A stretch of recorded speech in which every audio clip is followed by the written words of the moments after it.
Hey everybody, this is Marina, your podcast host at UNBOSSED. Here we go. At UNBOSSED, I interview amazing women in underrepresented fields. There is so much women power in the world that I want to provide these women a platform to tell their story. Please connect with us at www.unbossed.io and please consider supporting by sharing, liking, and commenting the podcast. Tell all your networks, friends, and family about it. Submit a recommendation for our guest. Subscribe on your favorite podcast app and YouTube. Donate by clicking on the anchor link and help me continue to deliver your content. I hope you enjoy and welcome to the show. Andreea Moga is a tech entrepreneur, mentor with a touch on the growth mindset, former technology consultant at big global IT firms in the Netherlands and the UK, Romanian at heart and in origins, with a bachelor and master's in electronics, telecommunications, and IT. She is the founder of Growth Mentor Academy and the chairwoman and lead co-founder at Techlabs Rotterdam, a non-profit learning accelerator for tech skills. With Growth Mentor Academy, Andrea's mission is to create a world where more women are being seen and really are visionary leaders in the tech space. In her free time, she enjoys reading books, helping people with her knowledge, and building communities to achieve greater goals. Welcome, Andreea. Hey, everybody. Welcome back to UNBOSSED. Another week, another interview. And this week is not less special than any other week. And the conversation is going to steer towards technology. My guest today is Andreea Moga. She is founder and tech mentor for Growth Mentor Academy. But she also will share with us that she recently joined Wink Academy as an impact officer. Welcome, Andreea. Thank you so much, Marina, for having me on your podcast. Thank you for coming in on UNBOSSED. And can I share with the audience, you're my first international guest. Yes. Awesome. I'm really happy to be the icebreaker from that sense. I am so excited. You are currently in Rotterdam or nearby Rotterdam in Netherlands. Yes, that's correct. So tell us, this conversation can go so many ways, but I think my audience and I are very curious to explore tech in Europe and how maybe is it different or is it the same to America, and talk a little bit about that as well. How was it growing up as a woman in tech in a completely different continent? Before we get there, would you tell us a story about Andreea growing up? What was your experience? Sure, I can do that. So let me just take you back to my hometown and to my country, because I'm originally coming from Romania, which is a country in the East Europe. And I was born in 87. So I have no shame of talking about, the birth, I am 34 at the moment, and I was born in a hometown really close to the Moldavian Republic in the communistic era. And that was up till I was 3 years old, where actually, there was a fall down of the communism regime. And I didn't really experience much about that, but I grew up in a very small hometown, and I was there, I grew up with both my parents. I come from a family where my parents were both engineers and working at a telecommunication company in Romania. And I think I pretty much got influenced by their career and their choices. Mom as a woman, you don't really see that back then, 30 years ago, that a woman is actually working in the tech industry. And that's something I think I got it from my parents and from my mother especially. And I remember I was 14 years old when I decided to take on this path for math and informatics. And I signed up for this, more tech side of studies. And that's where I actually ended up in learning coding at 14 years old. That was, my first touch with Borland C and that, Pascal programming language, the very old fashioned programming languages. So that's it. That was the time for me when, I got my first touch with tech. And,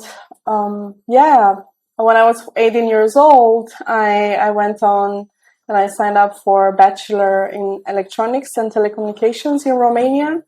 And I remember back then, I could choose actually between going more to informatics or to electronics. And it was amazing because I didn't have that, kind of struggle if I should go or if I should not go to such a field, because to me it seemed pretty normal in my country, or maybe because of the upbringings, in my family, that it was a normal thing to just do a tech type of job or tech type of study. So that's something I'm really, let's say, proud of my parents, and I'm really grateful to and thankful to them that they have raised me that way. Yeah, absolutely. Makes sense. Well, in class with you, were there other women? Oh, yeah. I remember we were I think 50-60% girls, even from mathematics and informatics high school. Even from that age, between 14 and 18, we were pretty much, let's say, gender balanced, I have to say, which is, after my studies, after I graduated master as well, and I came to the Netherlands to do my thesis here at the University of Eindhoven, technology, I realized actually here is very different than where I was studying. And to me, that was a bit of a culture shock, let's say. Totally. And also when I got my job, when I started first my job in tech, was for a big IT consulting company here in the Netherlands. That was, again, another culture shock for me. But I've learned a lot, definitely. I've learned about the cultural differences, and I'm really happy about that. Yeah, absolutely. And, I don't know if you mentioned which big company were you talking about? Not to mention them specifically, more like to put a space in your resume. I want to mention to the audience, you've worked for the likes of Accenture, which is, an international firm well known in the US, worldwide, actually. And I would love to explore that career choice, but I would like to get into more early career as well, because I know that was maybe a little bit later, right? So early career, Andrea, you get to the Netherlands, you find out that perhaps it's a little bit different and there was a culture shock. What was that experience for you? And I'm trying to relate it back, maybe an experience for women also in America. And I wonder if you've heard similarities or different that you can highlight for us and help understand even is it different working in Europe for tech companies or in America? And having worked for Accenture, I think maybe you've gotten a little bit of that American version of working style as well.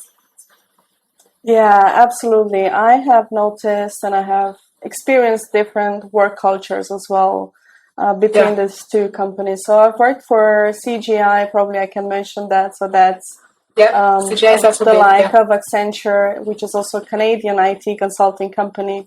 So that was my first job. I've landed, I remember, it was for the role of technical software engineer, and I've worked for the space department here in the Netherlands, and it was amazing.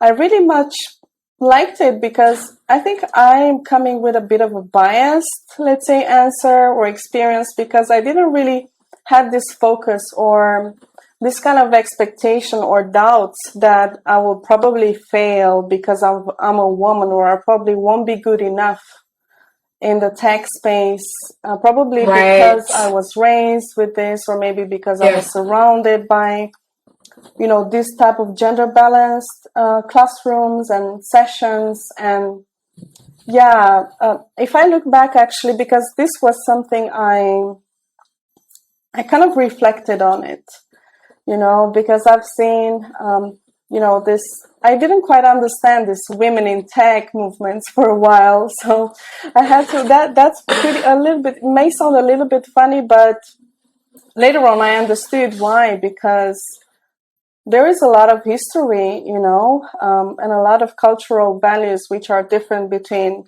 different countries. And when I started my job after I graduated my master, I was absolutely like super pumped, and I really loved it. Really, I was in teams with almost 40 men, and I think I was at some point I was the only, or maybe there was another girl I remember in the team, but I absolutely didn't really experience that as a big of a problem.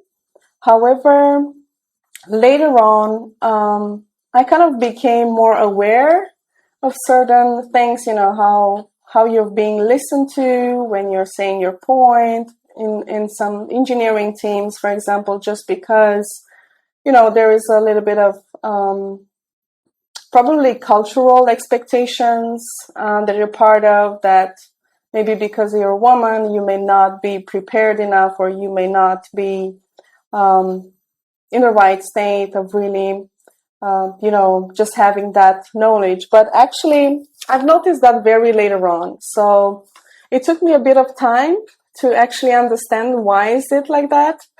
But yeah, I've worked it out, and I think I'm still right now. I'm trying to, just to contribute to this mission of changing these cultural perceptions and also value perceptions. And to go back to your, question about differences between the two, probably European versus US tech space, I do believe there is, having seen probably at Accenture, there are different, expectations in terms of working cultures, of course. But what you see is that in more European-based companies, there is a little bit of a difference in the work-life balance and the kind of expectations, and you kind of get that privacy time, like private space of yours. Like maybe sometimes 9 to 5 mentality is not a good thing, if you are acting as an entrepreneur in a company.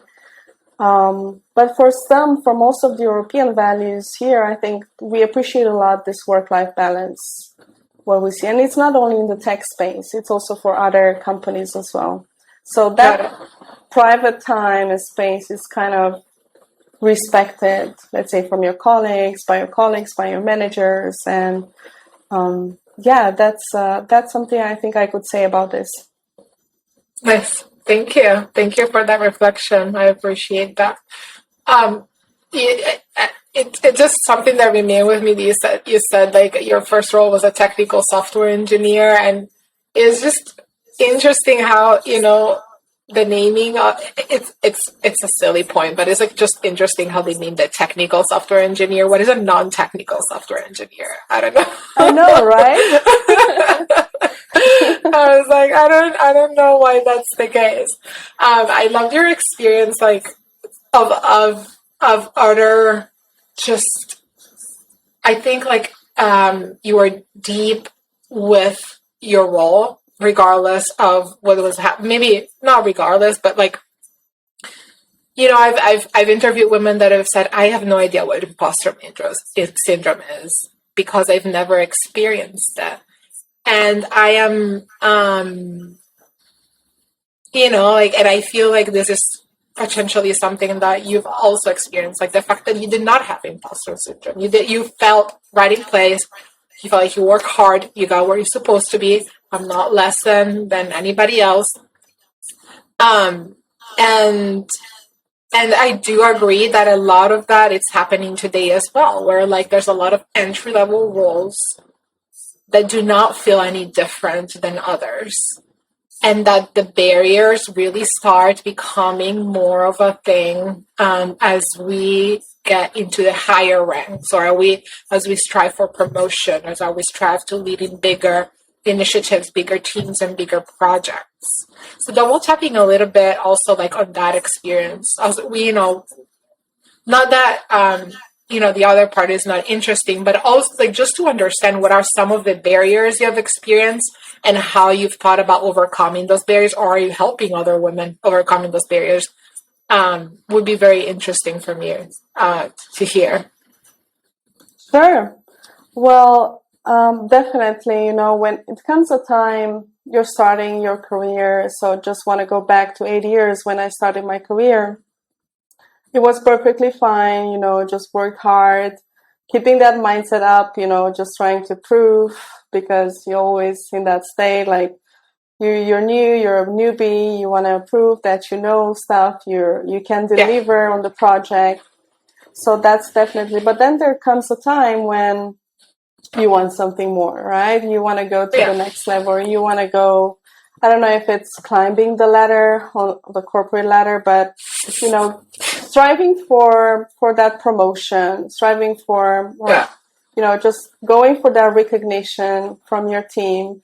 And things like that. So sorry to interrupt quickly, but I wanted to tell you something funny that we've been working towards here is we've foregone the term climbing the ladder and gone with climbing the jungle gym, because it feels more like it's like a swerving and twirling and moving and versus just like a little like step-by-step process. I just wanted to make that comment. I thought you would find it interesting. Sorry.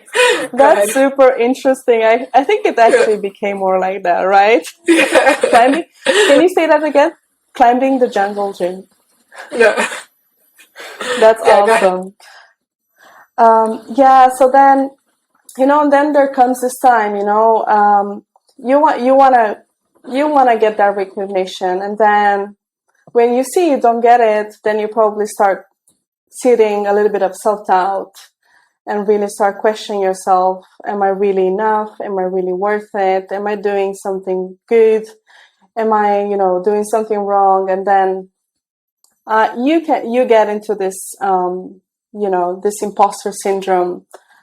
And that's a moment actually when I realized that later on, I kind of probably took me a couple of years to accept that I also developed such as, let's say, imposter syndrome, or feeling not confident enough, just because, I kind of, let's say, it took me a couple of years to stick to the same kind of career and really engineering type of roles, software engineer / data engineer, up to the moment when I realized it's actually more than that. Like, if you want to make an impact and people want to, especially in consulting companies, it's really about contributing more than sitting in a corner, let's say, or than doing your job, it's a daily job, like delivering on a project. So that's the moment when I realized, and it started, I started this educational activity with Rotterdam AI, which was an initiative I've started while I was hired by CGI. And it started actually from a frustration of seeing, a lot of people talking about this technology field, which was, let's say, it was not new, but it was new pretty much in the industry. And you would see a lot of people talk about it and not really knowing the essence, or maybe also knowing that we need a lot of domain knowledgeable people to be part of such project, because you see a lot of AI projects.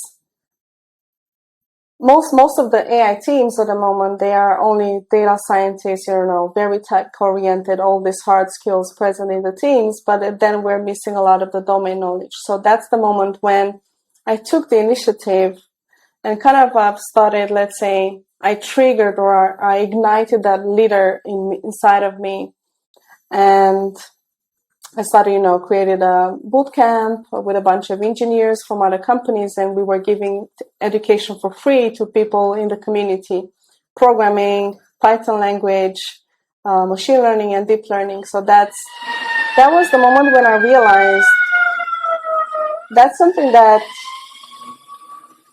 it's more than delivering on the project, but actually impacting people's lives and contributing to society.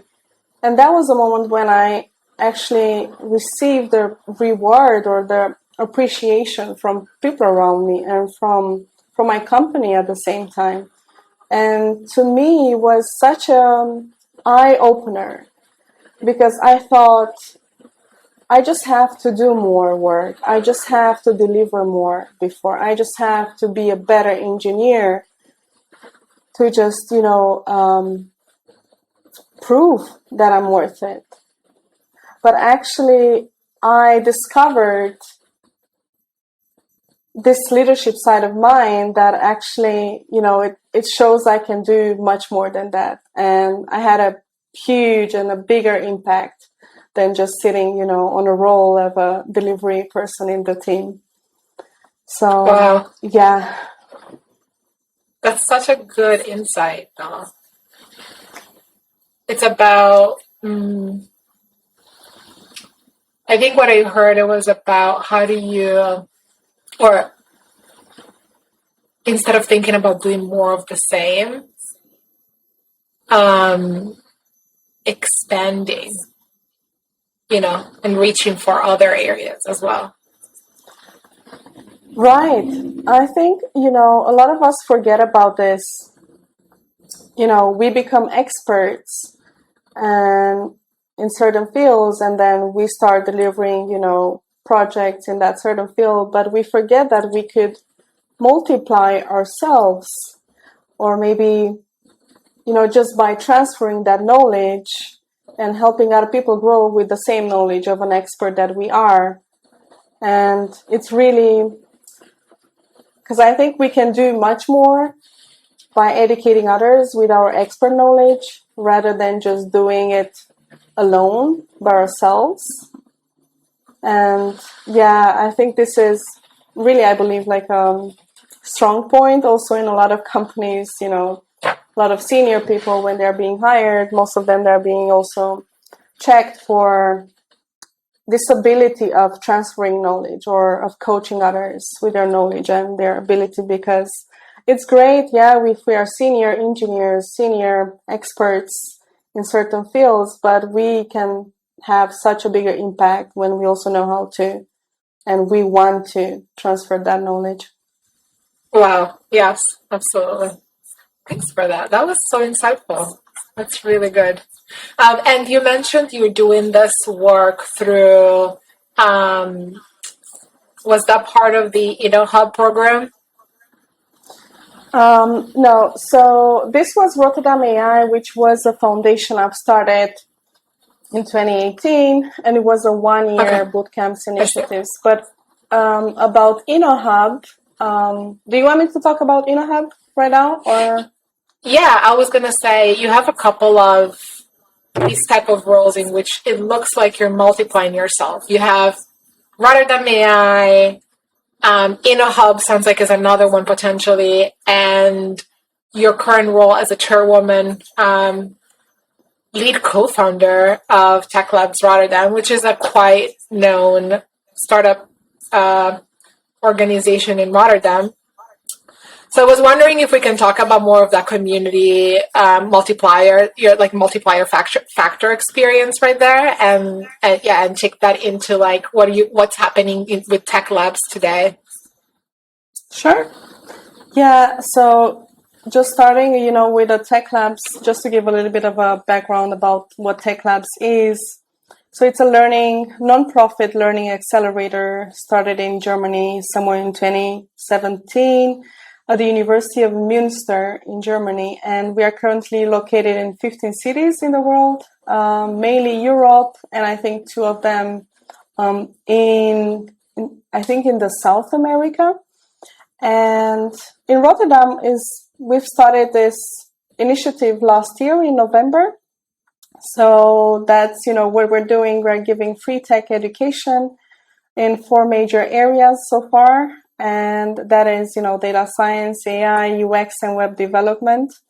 And we're doing that with a bunch of professionals, who are volunteering, people working at different companies, data engineers, data scientists, data consultants. Nice. So we really love this, initiative, because we believe, we're doing this for free, and we don't want money to be an excuse for people. And the main idea is that we are actually accepting people based on their high motivation, because, when you're offering free tech education, you kind of want to have super motivated people who can stick to the program till the end. So we're having 15 to 20 weeks programs, and right now we're running a data science learning track, which is our first learning track in Rotterdam.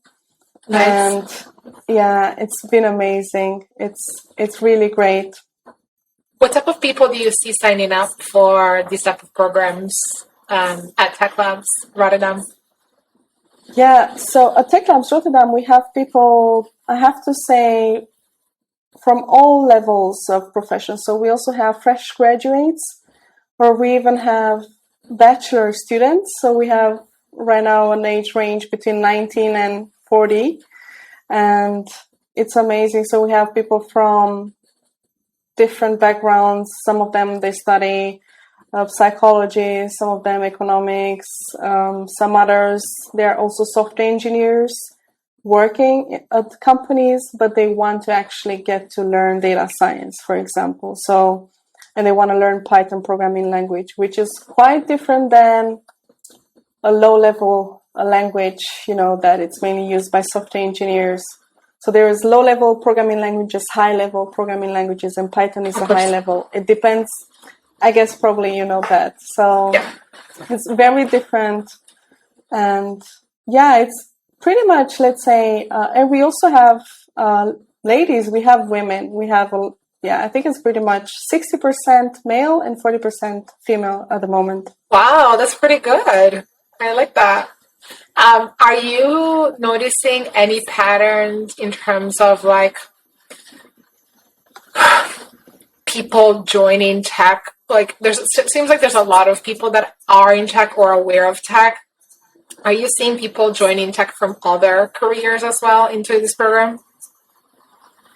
Yeah, we do notice that, not so much though, for Techlabs Rotterdam, but we do see that in other locations, in Germany. So we have people from biology backgrounds, also from sociology, so that they have nothing to do with tech, or from engineering backgrounds.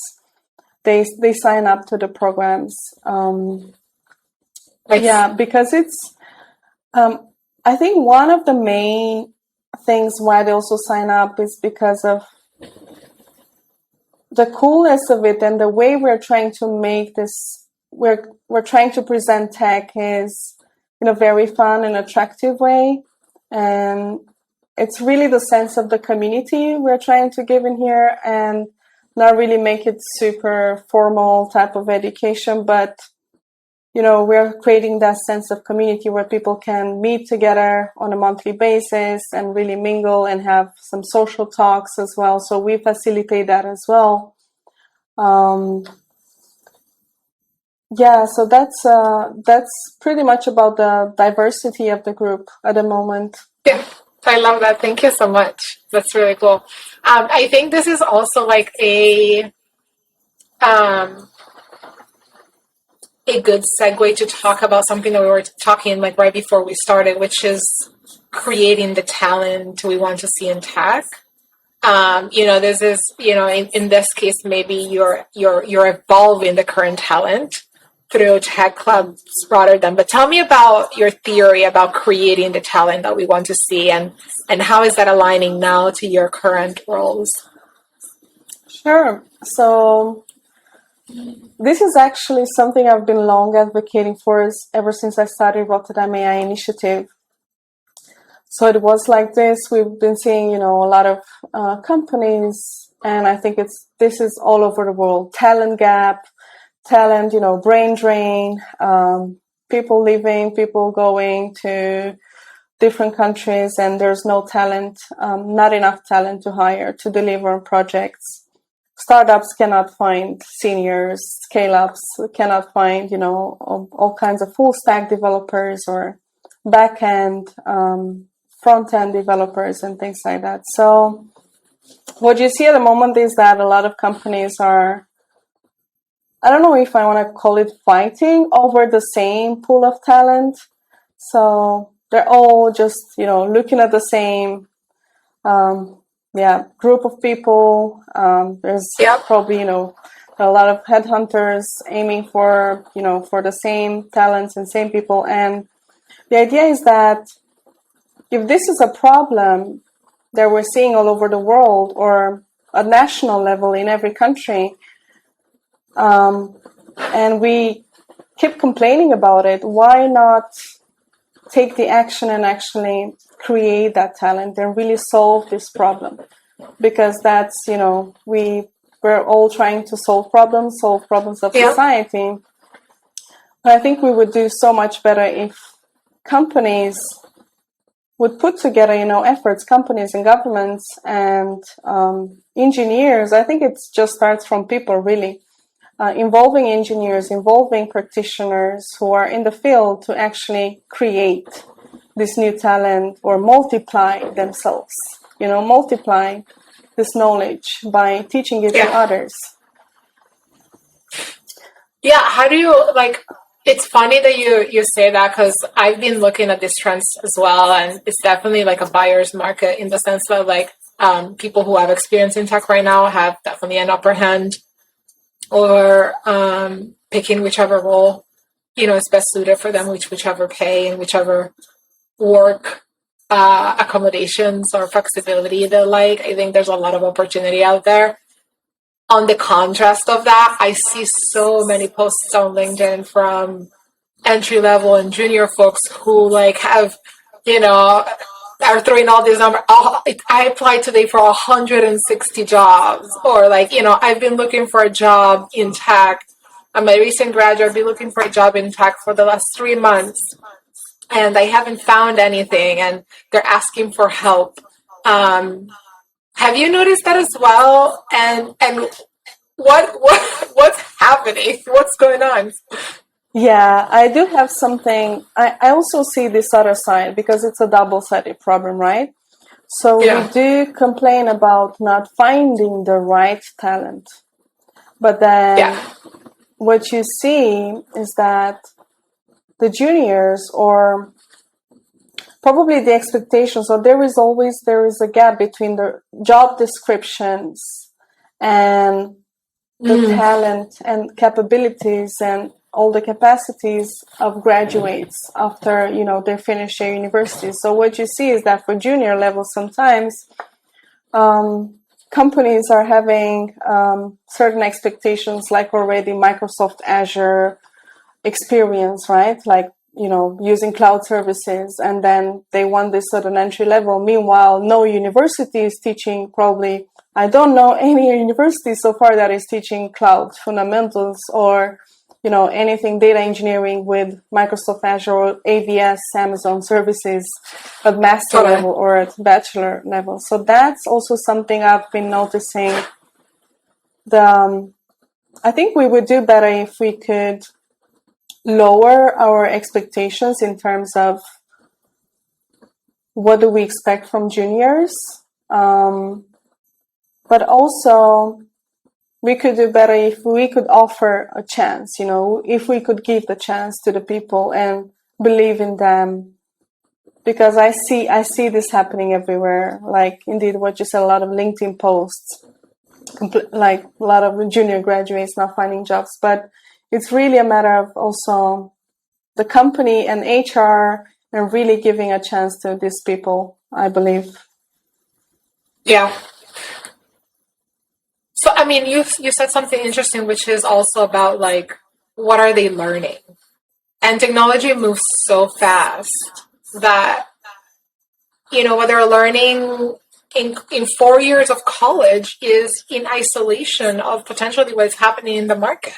4 years, I went from MySQL to Hadoop, Hadoop to Mongo, Mongo to some AWS, like in 4 years, right?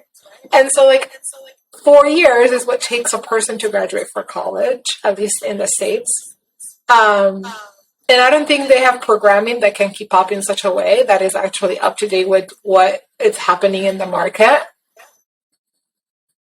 And I know I'm throwing this out of field for you right now, so I'm just curious, like, what are your thoughts on that? Like, is there something that any ideas that is sparked? Like, is there something that we can do? It's like I'm a huge proponent of boot camps because they are shorter in time, they're more targeted, they teach you relevant and current technology that you can apply directly into any freelance or skills. Are there things that you've noticed? Like, are there programming that is between bootcamp and college? And, what is the maybe future of ed or tech education in that sense? Yeah, so let me just repeat that. What you're saying is that technology is moving so fast and educational systems cannot keep up with the technology that moves at a fast pace. That's my theory. Yeah, that's my theory. That's exactly what we're saying, and that's one of the reasons also why Techlabs exists. So that's why we're calling it Learning Accelerator. And as a matter of fact, we also have we are integrated as some of optional electives as in the University of Münster, Berlin, and Copenhagen at the moment, where we're trying to actually offer this as an optional, elective to students who want to take this and, get up to speed with the technology, which is at the moment is, it's not mandatory, but we expect that could be, taken with a higher priority by students in the future. But what you're also saying, just to go back to what you're saying, like 4 years in college, and how the materials are actually in curriculums are being developed at the moment in college are not at that same pace as with the technology. So what I see a trend is that companies are going to have to co-create curriculums and teach together and educate new cohorts of graduates and really get involved from the beginning of studies. So you see there's a trend. Right now, universities are trying to reshape certain curriculums.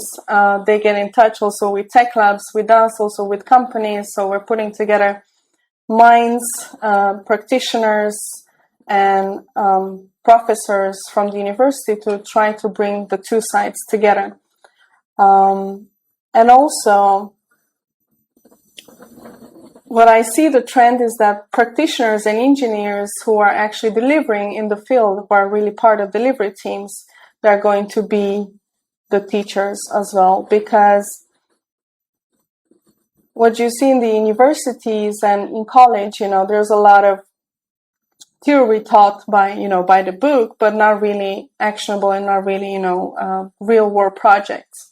So we do have the option, I guess, in all over the world, you can do an internship, which is, it's fine, it's fine. It's helpful to gather that experience, but it does not really prepare you and does not give you enough tooling to learn about the new technology and really also act on that, because the companies and people in companies are so busy at the moment, and you also know it, that sometimes you don't have time to educate while the intern is actually doing the internship.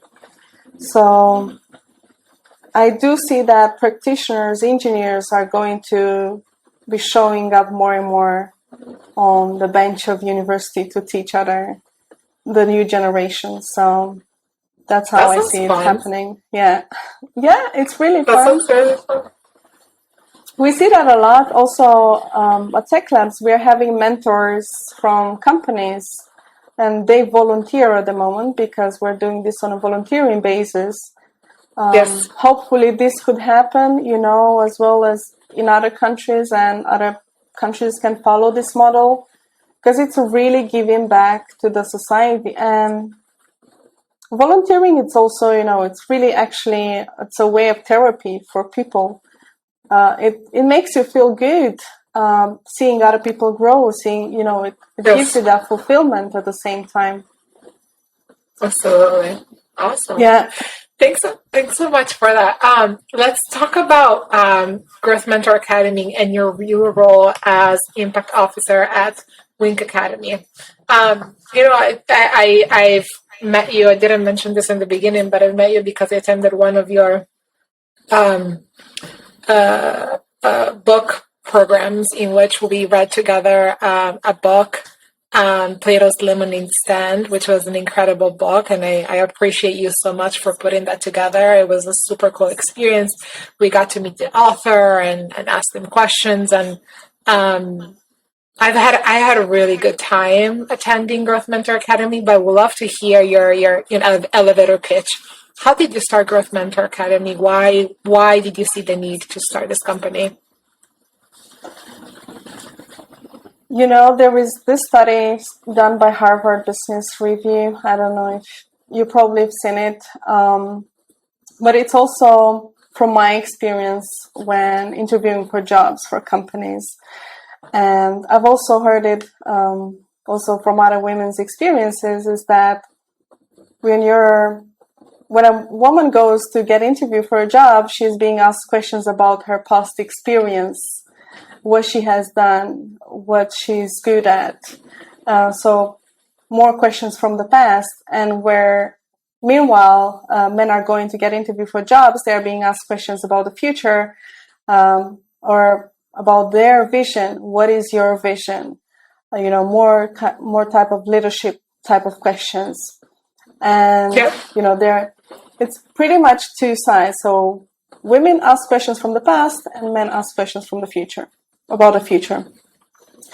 So then I said, this is something I have experienced in myself.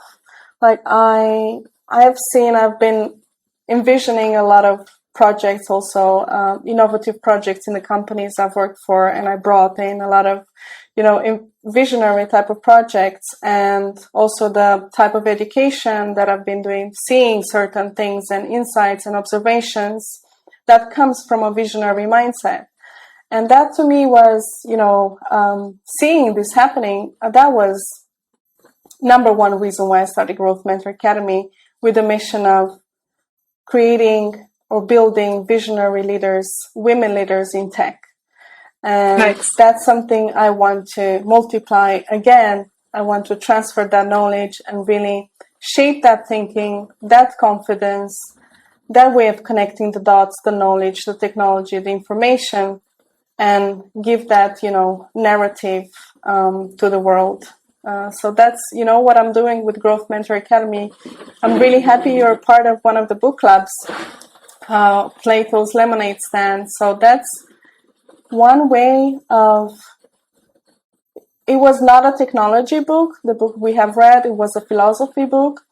But I believe, I'm bringing this human-centric technological future together by bringing people from different fields and starting to understand certain fundamentals from certain domains, and bringing those informations together at the end towards creating technological solutions. Yeah. And that's what I've been trying. That's what I've been doing so far. And I really enjoyed it. And we've had women from all over the world, and I'm so grateful for that. Yeah, absolutely. How many women do you have as part of Growth Mentor Academy, more or less, or how many have there been thus far?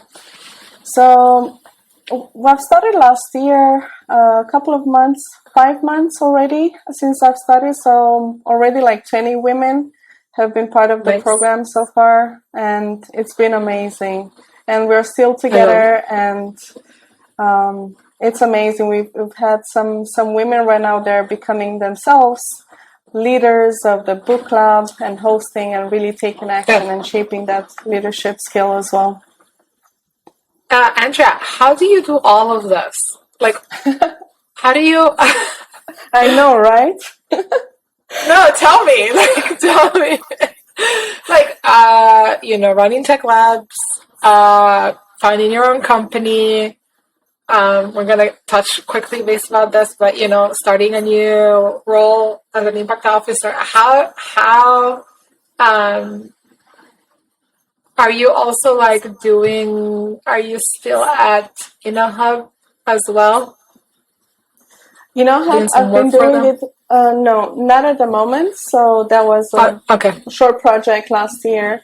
So yeah, I think it's really in this, when you're enjoying what you're doing and when you love what you're doing. I don't call this, I don't know, I probably act with this sense of urgency most of the time. And yeah, it's really about, I think it's my free time is a lot of my free time as well. But I really, I had this, this is my passion, to be honest. It's my passion to see people growing. It's my passion to help other people grow, to educate them, to see them growing and really reaching the next level. And that's igniting me. That's something that's really making me wake up with a thirst of life in the morning, how I like to say it. And yeah, I know my husband, probably we should ask my husband about how do I do all this, because I guess he would like to have more of my time, of course, but we have one agreement, like Saturday is our time, Saturday is our day, but other days we only have, sometimes we have dinner together. Wow, that's we need to but I would love to talk to you more. We'll talk about that when they get to Rotterdam. Sure. But that's a lot of work that you dedicate to all of this organization, and I hear the passion, I hear the energy, so I'm really excited, super impressed with how much you've built, and how much experience you've had in the even in the last year. When I look at Techlabs and Growth Funder and Growth Mentor Academy, it's amazing. So congratulations. Good. Thank you so much. Yeah. Tell us about the role right before we go. I know we're almost at time, but tell us about your new role and what you're going to be doing there and where we can find you. Sure.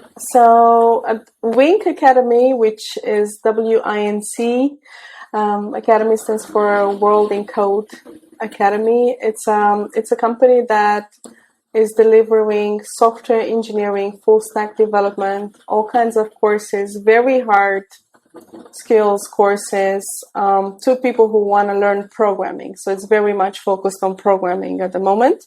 And my job would be as an impact officer is to really bring people to the next level after finishing these courses.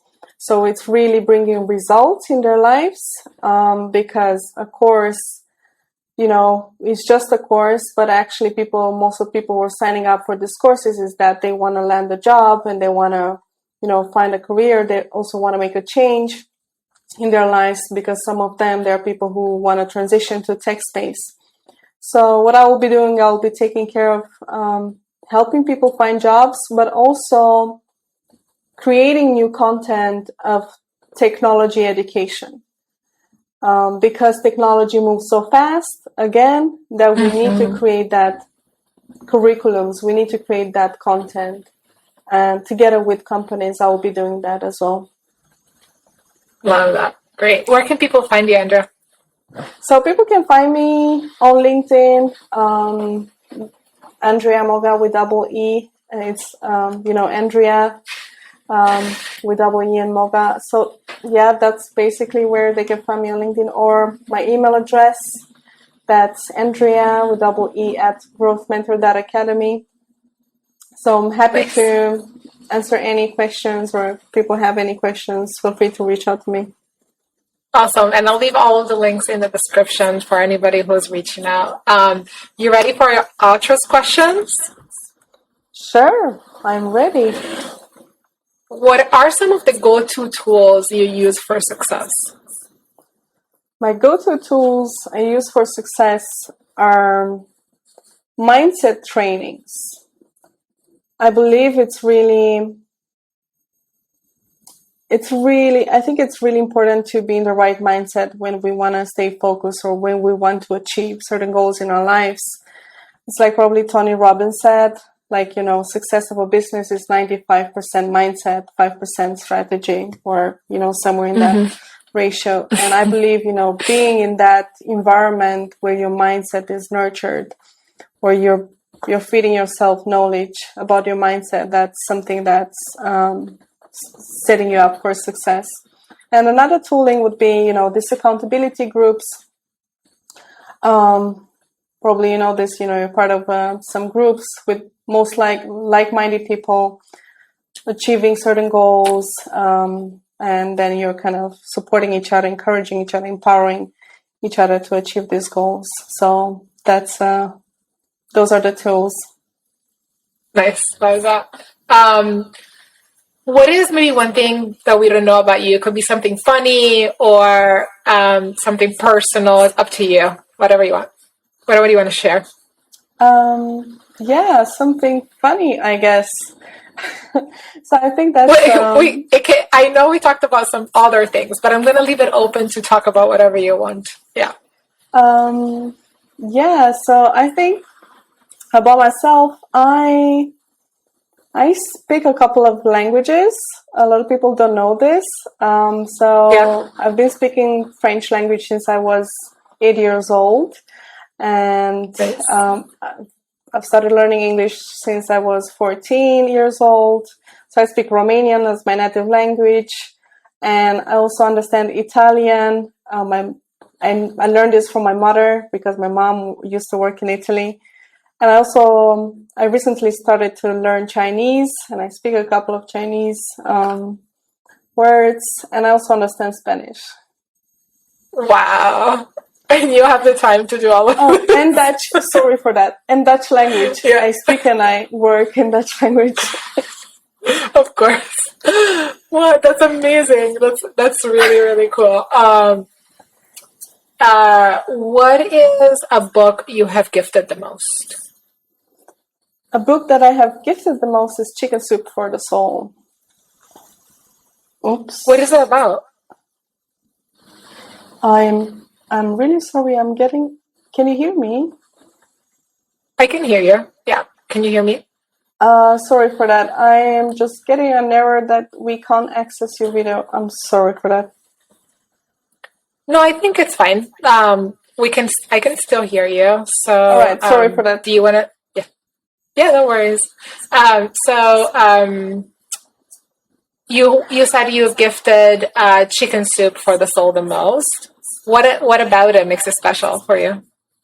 Oh, Chicken Soup for the Soul, it's a compilation of really simple stories about, people's lives. It's a collection of real stories, actually, from ordinary people all over the world. And it really gives you that sense and feelings that there is so much simplicity and so much joy and happiness in the simple things you have in your life and people in your life. So you would read stories, really like 1 page or 2 pages stories about certain personal experiences, very minimal, maybe just a conversation dialogue with the father. And that's something, that's actually gives you that feeling of being rounded and reminding you, what makes us happy in the end, what should make us happy in the end, the simple things in our lives. Nice. That's beautiful. Thank you. What is a book you would write? A book that I would write, it's actually something I've started writing already. It's still in the works at the moment. Of course, you're also writing a book. So that's actually something, again, multiplying myself. So steps or a guide that other women or other people actually could follow into achieving goals in their lives and really keeping their mindset as I'm trying, to do. So more of a sharing about certain tools and strategies that I've experienced and that I've been following so far. Nice. Beautiful. I think the last question is, my podcast is called Unbossed. There is no right answer, but when you think specifically about the word unbossed, what comes to mind? What does it mean to you? Freedom. So I love it. Unbossed for me, I really loved, for the first time when you reached out to me and I saw the title of your podcast is Unbossed, I really loved it. And then I checked it out. And to me, it gives me that sense of freedom and doing what I love. And it's really about myself. And it was very mind-blowing when I saw you reached out to me and I said, like, I'm Unbossed and I'm doing Growth Mentor Academy and I'm doing so much. This Perfect. is so much like me. So, I just want to, also congratulate you for the podcast and for all the work you're doing. Thank you so much, Andreea, and thank you for coming on the podcast. I hope to see you back soon. Thank you so much for having me. Thank you so much.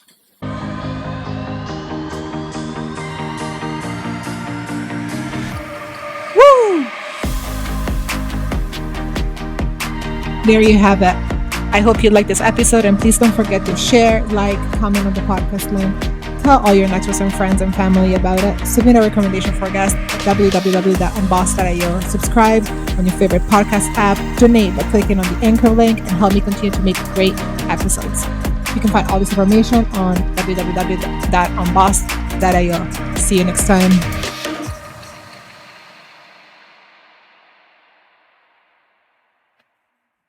Oh, that was good.